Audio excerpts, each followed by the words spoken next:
बिस्मिल्लाहिर्रहमानिर्रहीम अस्सलामु अलैकुम वरहमतुल्लाहि वबरकातुहू वेलकम छु तुम एक लट सान यूट्यूब चैनल पे यथ जन नाव देसी जायका विद इंशा वीडियो स्टार्ट करने ब्रोट अगर तुम सान चैनल पे नई छो सान यूट्यूब चैनल करो सब्सक्राइब वीडियो करो लाइक तो शेयर बे दीजो पन फीडबैक आज बनाओ इस मैगी यमिच रेसिपी बह तुह शेयर कर तो करो अजिच रेसिपी स्टार्ट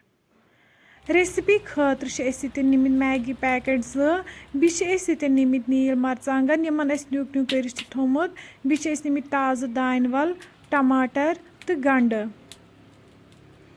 वन थो यतन दानस पे बान अत मज त्रो वन तेल तेल गर्म गि त्रो वन तथ मज तेज पत्ता सब्ज ٲl तो दालचीन यह करो यतन हल्क फ्राई अम पत् त्रो वन तथ मज गंड गंड यतन डीप फ्राई कर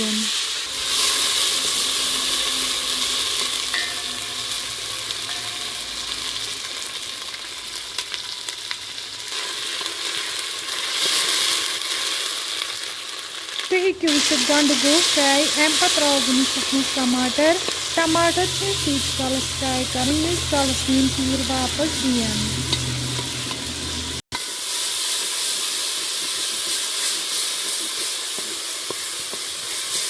तुम हेकि वुचित टमाटर गई यतन फ्राई अम पत् त्रो वन तथ मज आब गिलास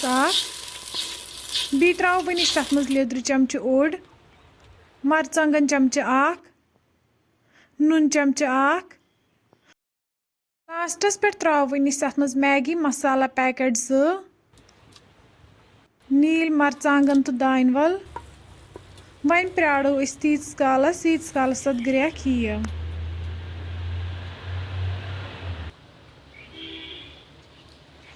तुम हेकि वुचित अत आय ग्रेख अम पत् त्रो वन तथ मज मैगी रलाव वन ग्रेवी सत असल पे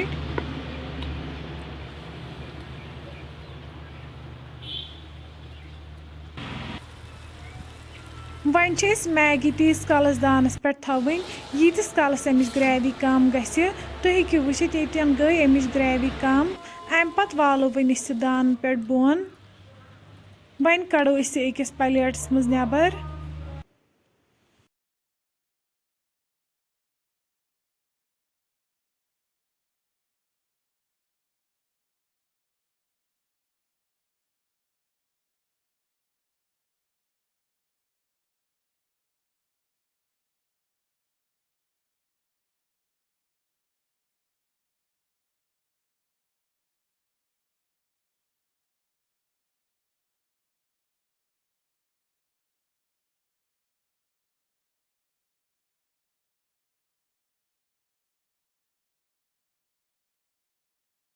तुम हेकि वुचित यतन मैगी बिल्कुल तैयार अम पत् करो वन मैगी गर्मा गर्म सर्व